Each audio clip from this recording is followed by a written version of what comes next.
dan salam sejahtera bagi kita semua. Alhamdulillah, tak terkininya kita panjatkan puji syukur kehadirat Allah Subhanahu wa taala karena pada siang hari ini kita masih diberi kesehatan, kekuatan sehingga masih bisa beraktivitas dengan baik. Yang saya hormati ibu-ibu dari BNN, yang saya hormati, saya sayangi, saya banggakan rekan-rekan guru dan staf SMP Negeri 3 Singkawang. Pada kesempatan ini kita akan melaksanakan sosialisasi tentang bahaya narkoba dan adiktif, kemudian HIV, AIDS. Ya, jadi informasi ini perlu kita ketahui berdasarkan rekomendasi rapor pendidikan sekolah kita.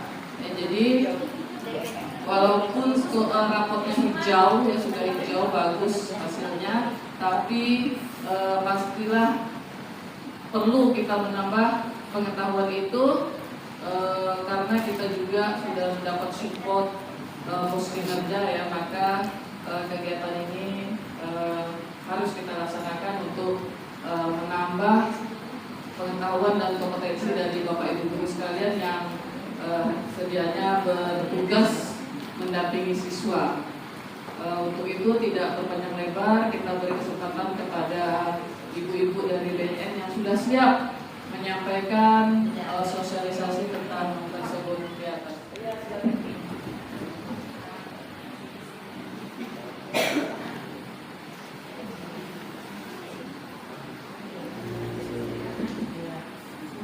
Assalamualaikum warahmatullahi wabarakatuh. Selamat siang dan salam sejahtera bagi kita semua. Jadi Bapak dan Ibu, perkenalkan saya Diana dari BNN Kota Singkawang. Di sini saya bersama teman saya Undang-Dari. Kami di BNN di bidang pencegahan, di bidang P2M namanya, yaitu pencegahan dan pemberdayaan masyarakat.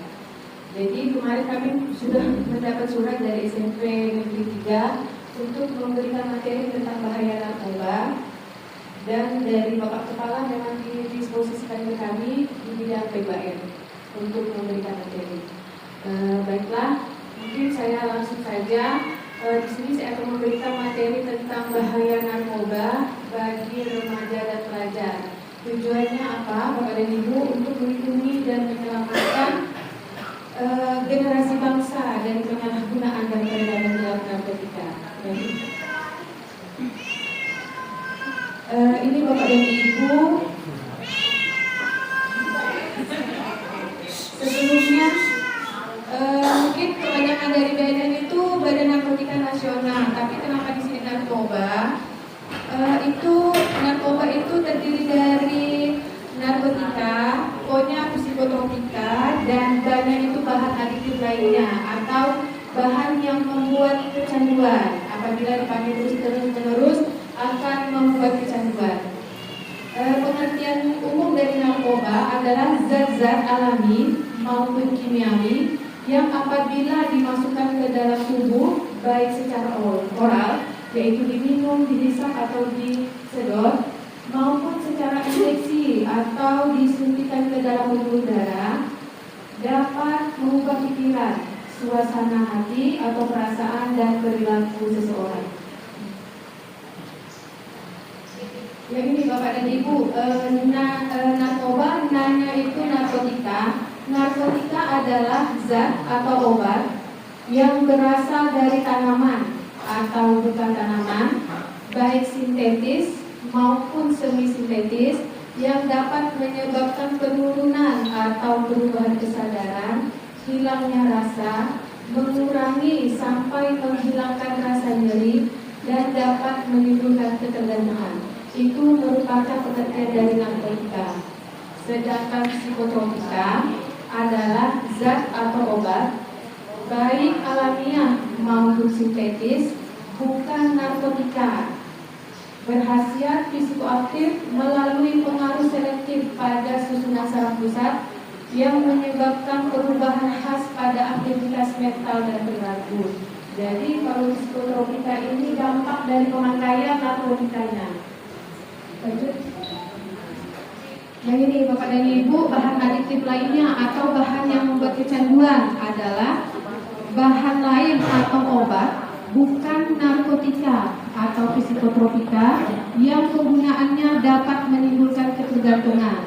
Di sini ada 3 zat adiktif atau zat yang membuat kecanduan. Yang pertama itu alkohol, yang kedua itu tembakau, dan yang terakhir itu ngelem. Itu ketiganya ini masuk ke dalam zat adiktif lainnya.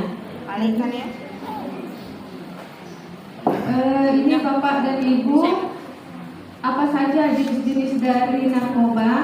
Sebelum itu, ini ada gambar-gambarnya. Ya, yang pojok kiri atas itu daun ganja. Di sebelahnya kokain, yang bulat-bulat itu ekstasi, di bawahnya heroin atau putal, di bawahnya itu sabu. Di mana 5 zat ini termasuk dalam narkotika golongan 1. Narkotika itu ada 3 golongan, golongan 1, golongan kedua, dan golongan ketiga.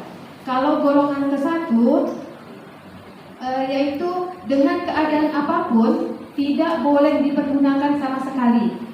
Itu termasuk golongan 1. Dia hanya digunakan untuk penelitian dan ilmu pengetahuan.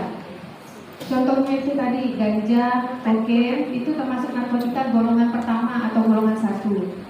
Sedangkan golongan kedua itu penggunaannya merupakan pilihan terakhir. Boleh digunakan tapi itu merupakan pilihan terakhir. Tidak ada lagi obat yang bisa digunakan. Yang digunakan itu golongan narkotika tapi yang golongan kedua.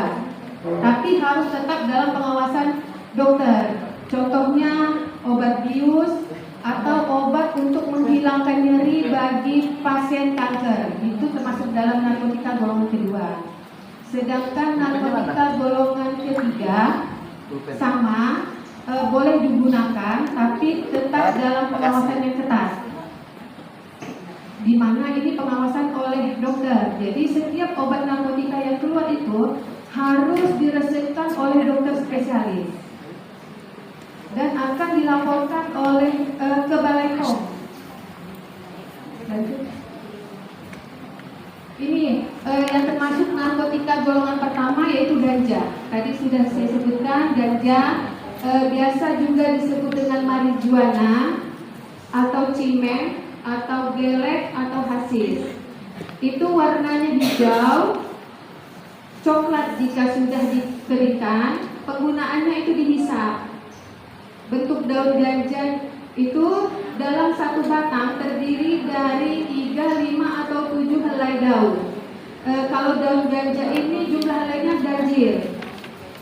Ciri-cirinya itu jumlah helainya ganjil, tepi-tepinya bergerigi dan ujungnya lancip. Itu daun ganja.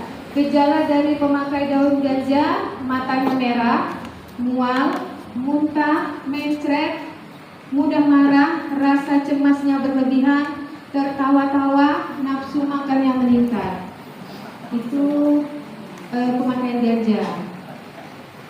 Ini dampak jangka panjang pecandu ganja. Lanjut aja. Yang kedua, narkotika golongan 1 yang kedua yaitu kokain. Kokain biasa juga disebut dengan crack, daun koka, pasta koka. Bentuknya berupa bubuk, daun koka, buah koka, dan kokain kristal.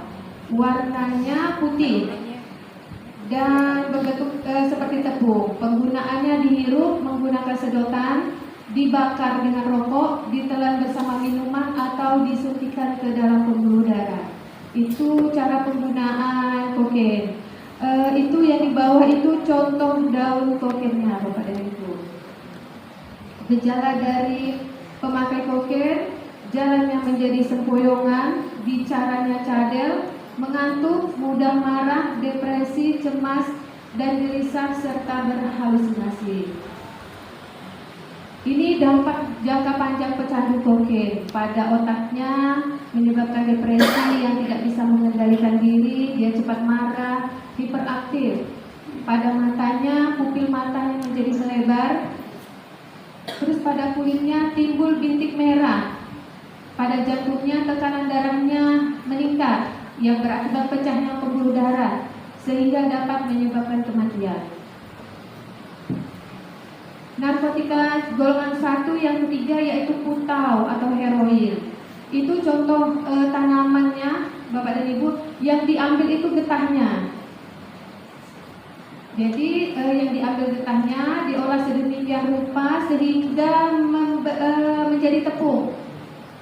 Ini putau atau heroin biasa disebut juga dengan white junk, etek, smack, horse atau ubar.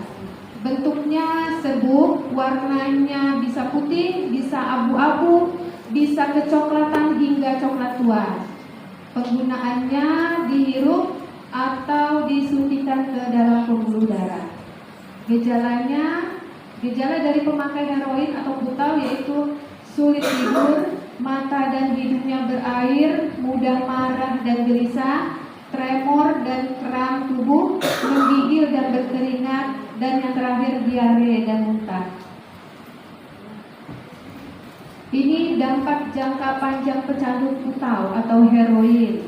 Sama seperti sebelumnya, pada otaknya, pada mulutnya itu terasa kering, kaku, dan bicaranya menjadi cadel. Pada kulitnya menjadi kering dan keriput. Pada jantungnya sama juga tadi meningkatkan tekanan darah sehingga pecahnya pembuluh darah jantung dan menyebabkan kematian. Dan pada pencernaannya mempengaruhi metabolisme tubuh yang berakibat kerusakan permanen pada organ-organ tubuh. Ini Bapak dan Ibu, narkotika golongan 1 yang keempat, yang biasa juga disebut dengan INEX atau I atau kancing, hard drugs, UV drugs, essence, clarity, butterfly atau black heart. Bentuknya bermacam-macam, tapi biasanya itu dalam bentuk tablet. Penggunaannya itu ditelan, seperti makan obat. Warnanya bermacam-macam.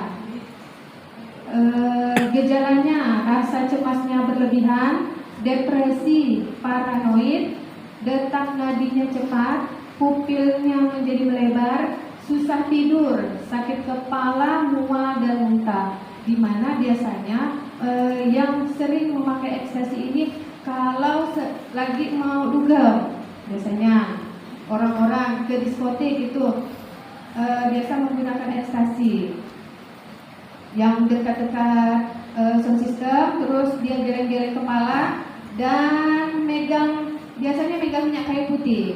Itu ciri-ciri dari pemakai ekstasi.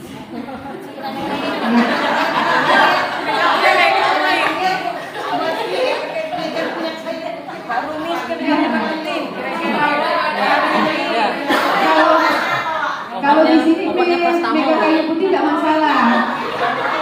Yang masalah kalau dulu di diskotik dekat sound system, kepalanya geleng-geleng dan menghirup minyak kayu putih, nah itu berarti dia memakai ekstasi.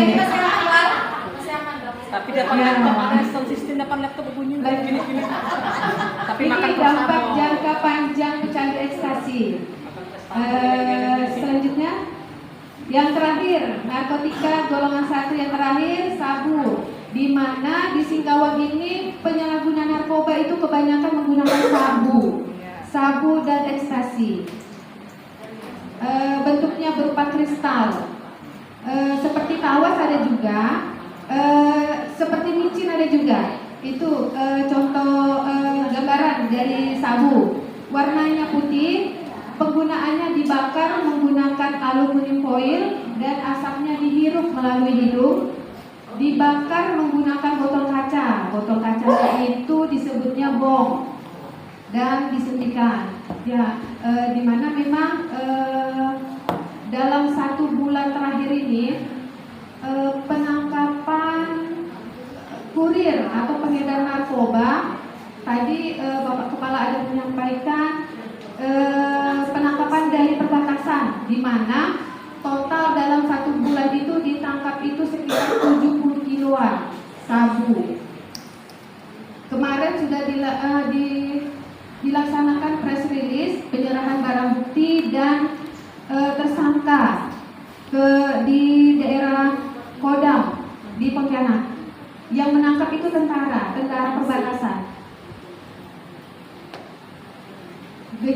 Gejala dari pemakai sabu yaitu lapar, cemas, depresi, jantung berdebar-debar, tekanan darahnya tinggi, susah tidur, detak jantungnya cepat. Di mana di sini biasanya ciri khas dari pemakai sabu itu giginya hitam, guys, Ibu, Bapak Ibu.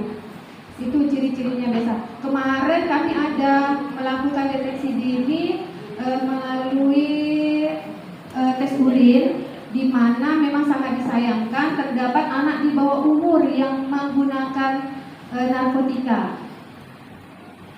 Orang Singkawang masih sekolah, masih duduk di bangku SMA. Tinggalnya di Singkawang juga, ngekosnya di Singkawang. Itu banyak yang kami dapati, sangat-sangat memprihatinkan. Karena memang sekali ditanya itu memang pemakai sering pemakai, dan dia memakai dengan pacarnya di kos-kosan.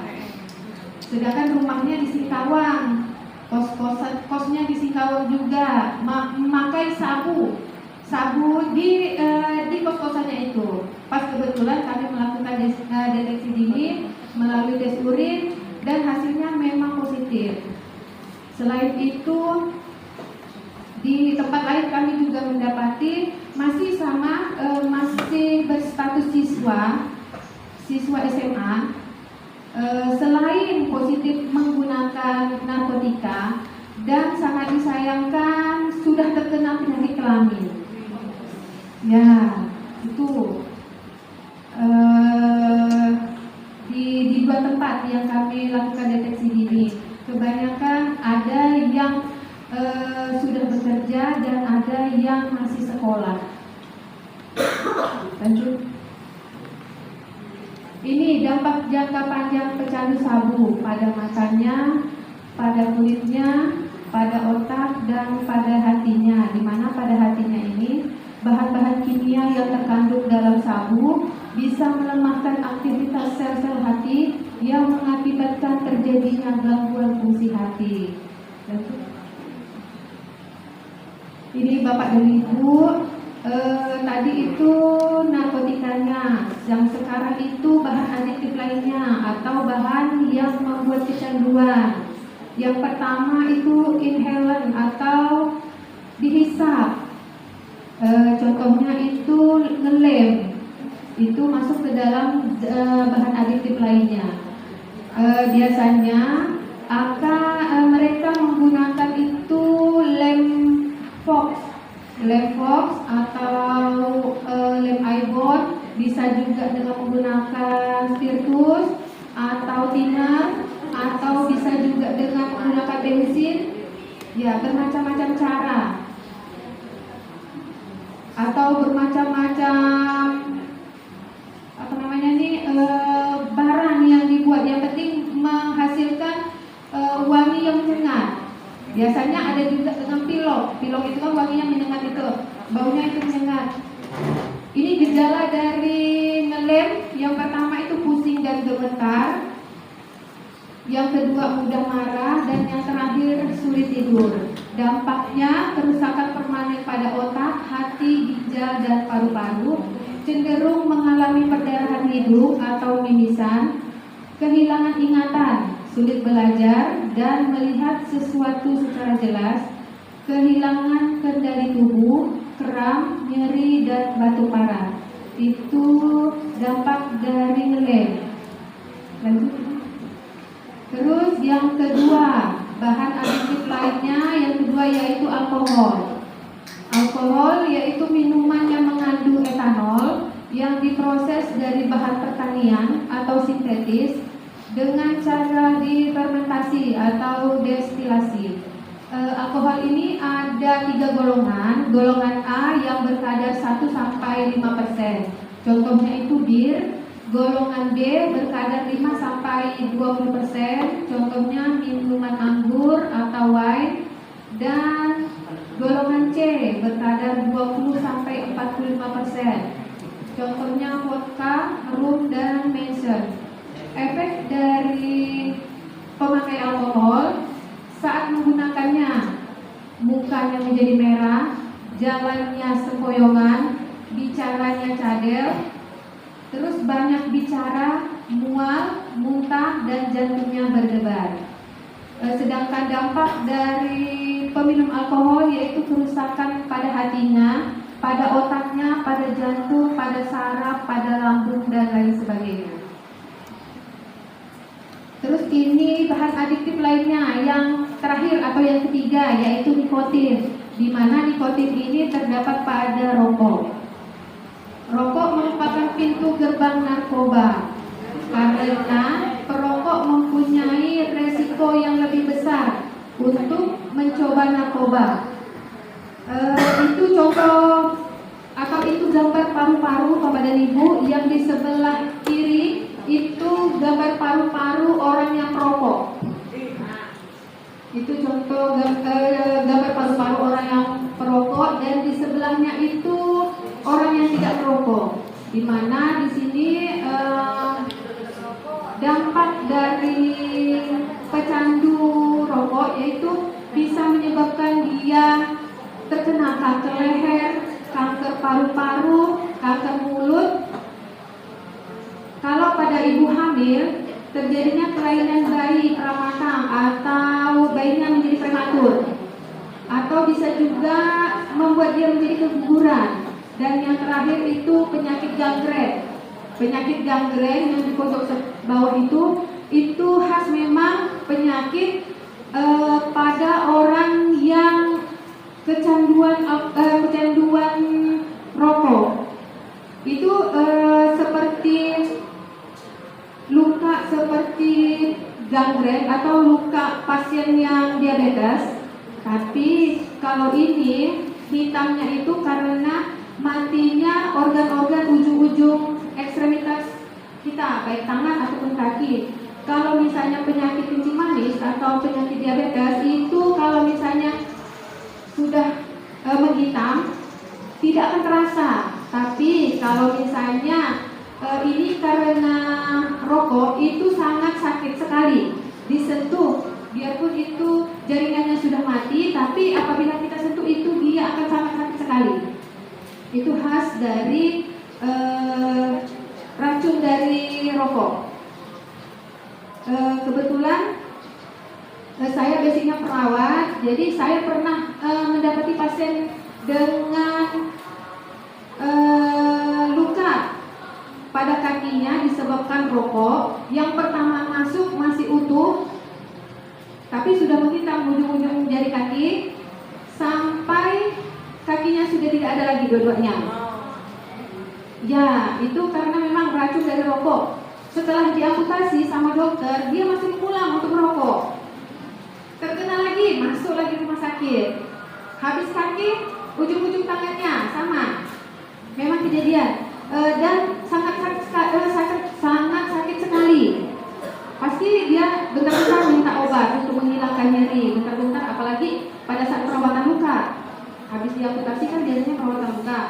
Itu sangat biasa teriak-teriak, kesakitan. Kalau misalnya pasien dengan diabetes itu kalau misalnya kita rawat luka itu tidak akan terasa sakit. Tapi kalau pasien dengan karena racun rokok itu sangat sakit sekali. Lanjut.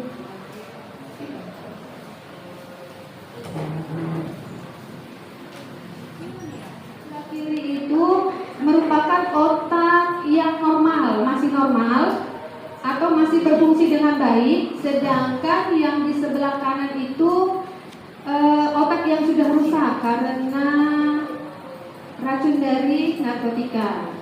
Lanjut. Ini cara narkoba masuk ke dalam tubuh. Yang pertama melalui mulut, yang keduanya bisa dihirup, yang ketiganya dihisap, yang keempatnya disuntikan ke dalam pembuluh darah, yang kelima ditaruh di dalam muka, di mana memang ada jenis-jenis narkotika yang biasanya penggunanya itu akan membeset tangannya, dibeset-beset tangannya, dan kemudian narkotikanya itu ditaruh di atas luka. Itu ada caranya, salah satunya penggunaannya.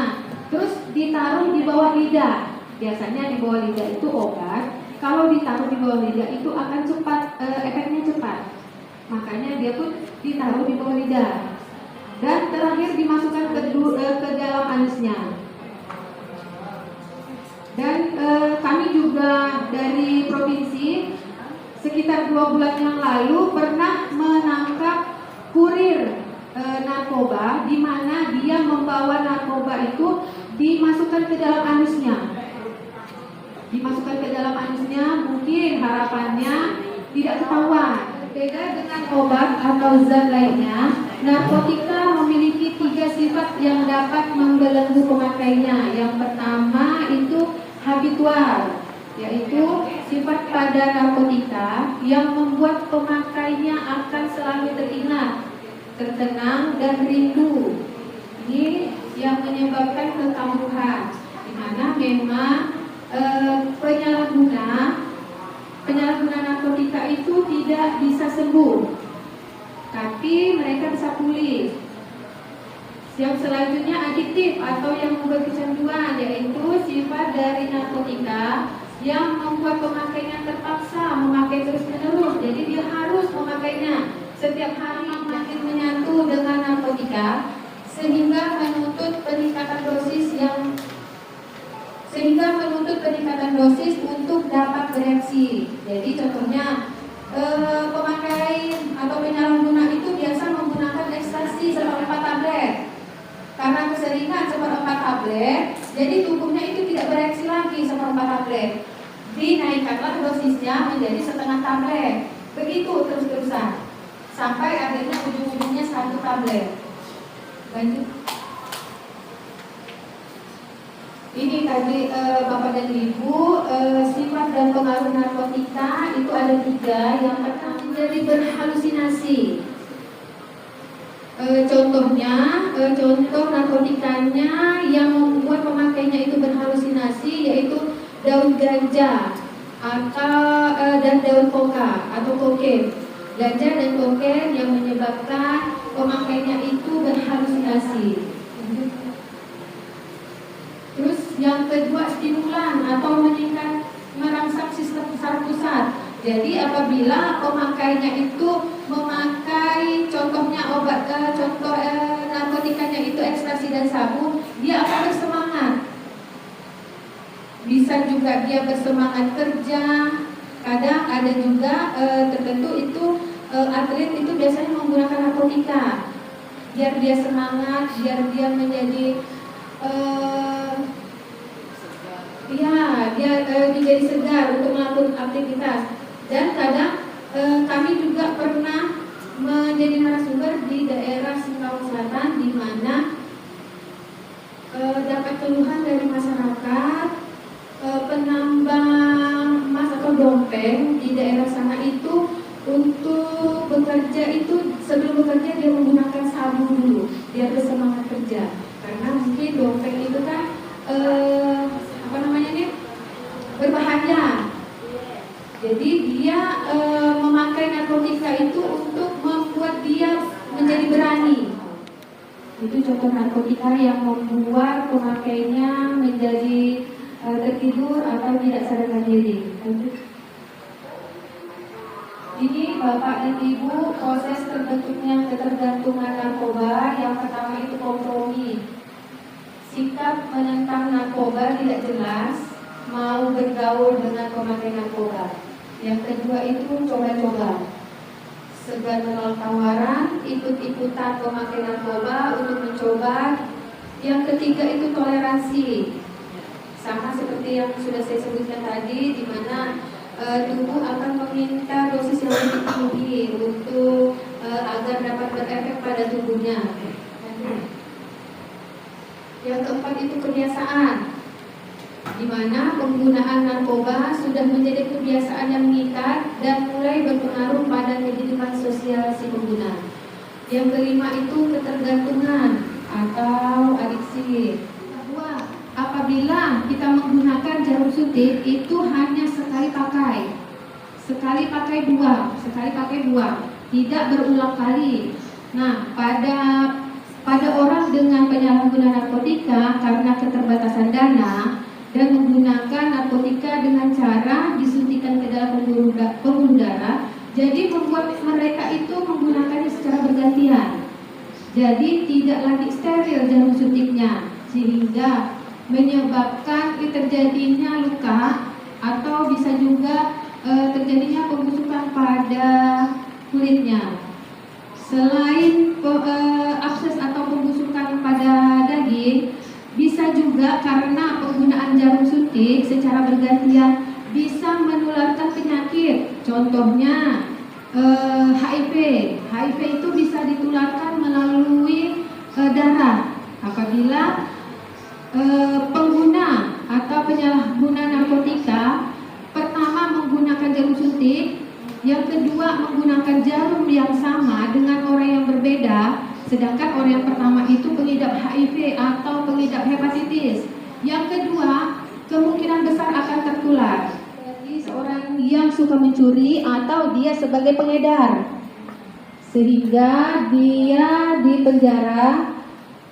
Yang kedua itu pengguna narkoba bisa juga dia melakukan seks bebas, sehingga dia bisa terkena HIV atau AIDS. Ini kejahatan akibat narkoba bagi remaja. Kejahatan narkobanya bisa remaja itu menjadi suka tawuran atau suka melakukan kekerasan, bisa juga melakukan perampokan dan pencurian. Dan yang terakhir itu bisa jadi dia melakukan pemerkosaan.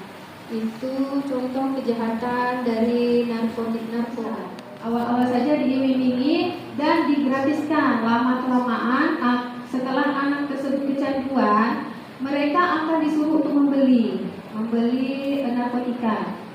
Ini 2,2% atau 3,8 juta rakyat Indonesia mengkonsumsi narkoba.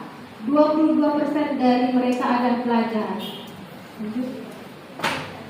Remaja itu mencari jati diri, apapun dicoba, termasuk mencoba narkoba, apalagi diiming-imingi sama kawannya, digratiskan pertama. Yang ketiga yaitu pola asuh otoriter. Yang keempat, pengaruh dari teman sebaya. Dan yang terakhir, pengaruh dari film dan TV.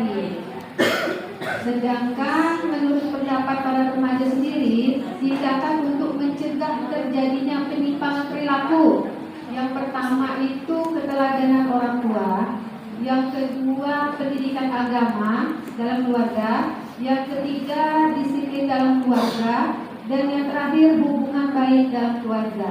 Dan juga menggunakan narkoba, yang pertama faktor dari diri sendiri, yaitu untuk bersenang-senang. Yang keduanya mencoba-coba, seperti yang tadi, lari dari masalah.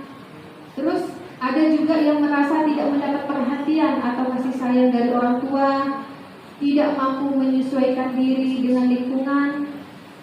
Ada juga mungkin dia tidak tahu tentang dampak atau bahaya dari narkoba, makanya dia mencoba menggunakan narkoba dan tidak mampu menghadapi tekanan dari lingkungan. Itu merupakan mengapa seseorang itu menggunakan narkoba. Ini dari faktor diri dia sendiri. Yang kedua, ini faktor lingkungan.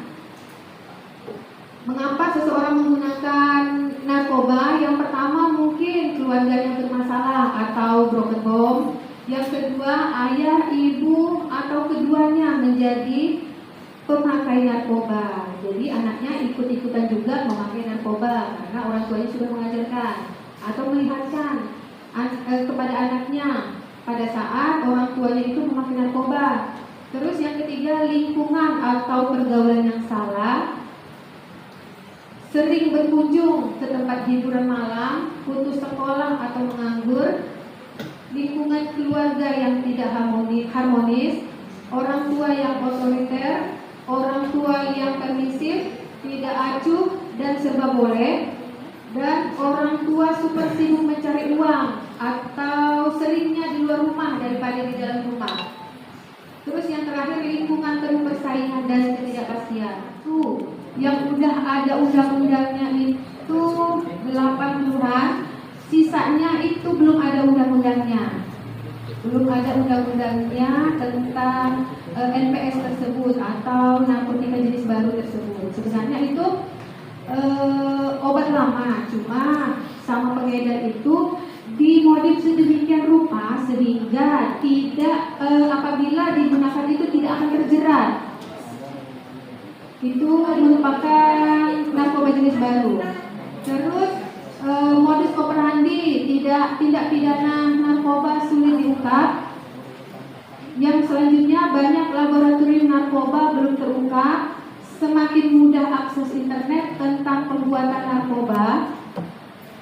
Kemarin ada dari kalau nggak salah Polda Jogja menangkap pembuat keripik narkotika, kalau tidak salah. Ya, pada awal November boleh dilihat itu menangkap pabrik pembuatan keripik narkoba, keripik pisang. Tapi di dalamnya itu terdapat kandungan narkotikanya. Ada terbaru, kalau tidak salah itu awal November diungkapnya. Selanjutnya sangat sensitif, riwayat hiperaktif masa kecil, mulai merokok pada usia dini, dan tingkah laku pencarian sensasi. Ini sebenarnya tadi sudah mengenai ciri-ciri pecandu narkoba.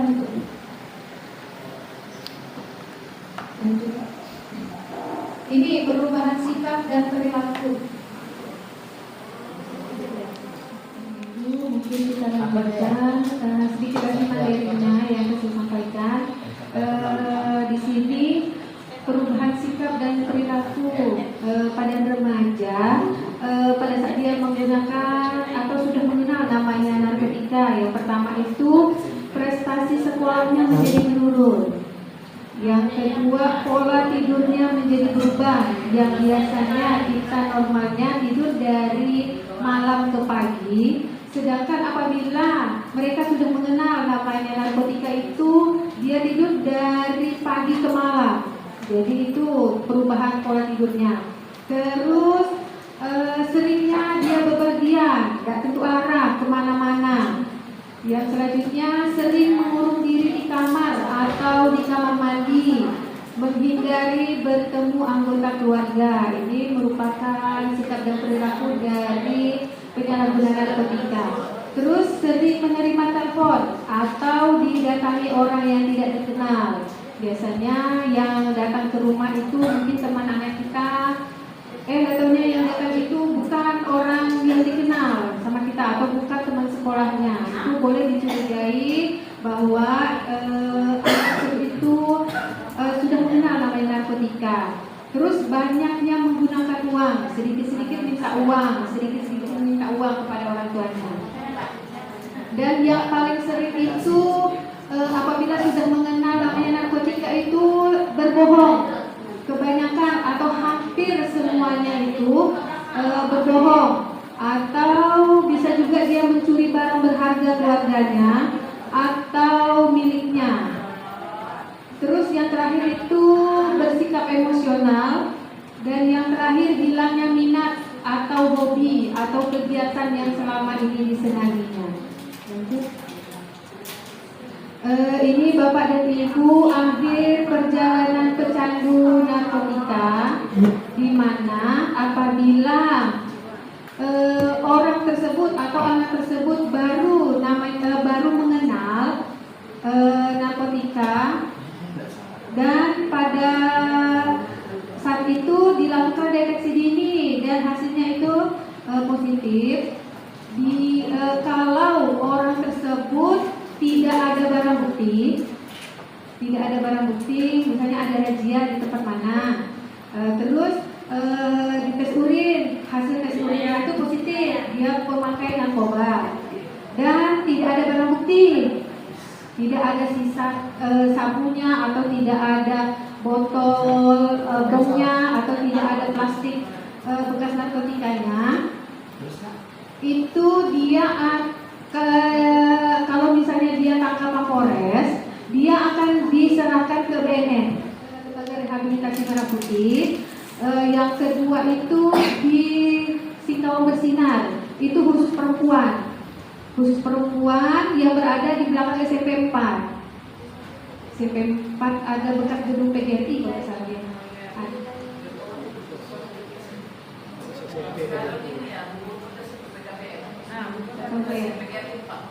Pokok sekolah di belakang SMP 4 pokoknya. Ya, nah di situ.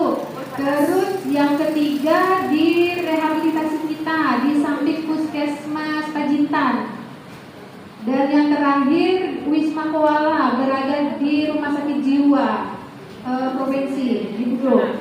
Itu masuk ke wilayah lingkungan RJ, tapi beda gedung khusus untuk rehabilitasi rawat inap. Kalau di 3 tempat tadi, selain di Rumah Sakit Jiwa itu berbayar per bulan. Sedangkan kalau misalnya di Rumah Sakit Jiwa bisa gratis, asalkan orang tersebut punya kartu BPJS yang dari pemerintah, PBI. Atau kalau khusus orang warga Singkawang, dia bisa menggunakan surat keterangan tidak mampu. Itu gratis kalau di rehabilitasi koala yang berada di Rumah Sakit Jiwa. Sedangkan kalau misalnya keluarga ingin anaknya atau saudaranya ini direhabilitasi rawat inap Undang Nomor 35 tahun 2009, di mana penyalahgunaan narkotika itu penjaranya minimal 4 tahun atau bisa sampai seumur hidup, atau apabila dia pengedar kelas kakap, dia akan dihukum hukuman mati dan denda hingga miliaran rupiah. Itulah ancaman hukuman bagi penyalahguna atau korban penyalahgunaan narkotika atau kurir atau pengedar. Ini Bapak dan Ibu, mari bersama-sama mencegah penyalahgunaan dan peredaran gelap narkoba. Yang pertama, tumbuhkan rasa sayang terhadap diri sendiri dan sesama. Yang kedua, tingkatkan kepedulian akan keluarga, teman, masyarakat, dan bangsa. Karena narkoba itu dapat menyerang siapa saja, tidak hanya orang dewasa, anak-anak pun bisa. Terus yang ketiga, berani untuk bertindak selama benar. Narkoba adalah masalah bersama, mari mulai peduli sebelum terlambat. Mungkin hanya ini yang dapat saya sampaikan. Kalau misalnya Bapak dan Ibu ada pertanyaan, boleh. Silakan.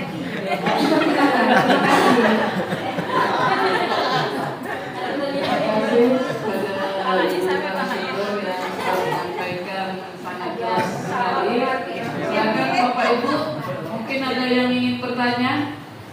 Ada. Pak Tri. Silakan Pak Tri. Mau nanya ini Bu. Maju Pak Tri sini.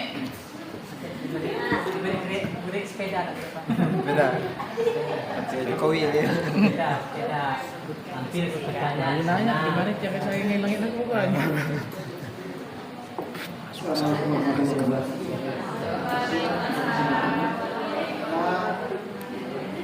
Kalau kan dulu pernah ada yang namanya kratom dulu. Nah itu dulu kan namanya dilarang, terus ternyata di beberapa daerah itu digunakan untuk ya herbal. Jadi apakah itu termasuk narkoba atau bukan? Terima kasih.